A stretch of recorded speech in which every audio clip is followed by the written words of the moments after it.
Another day, another vlog na naman nga ni tayo at another lutong ulam na naman nga ni. At bumili nga lamang ako din ng 100 pesos na pork giniling. Alahukan ko nga lamang rin ng sibuyas, bawang, carrots, onion leeks, and bell pepper. Nilagyan ko nga lamang rin ng pampalasang asin, paminta, isang kutsarang patis at isang kutsara ding oyster sauce at isang piraso nga ning itlog. At hinalo-halo ko nga lamang at para mag-mix nga ni ang mga ingredients.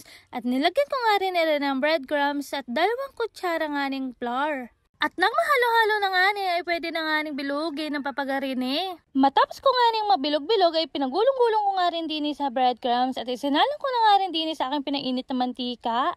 At nung mag-golden brown na nga ay pwede na nga ilang hanguin. Pagkatapos ko nga ning maprito lahat ay sinunod ko naman din nilutuin ay ang sauce. Ginisa-gisa ko nga lamang iring sibuyas at bawang at carrots.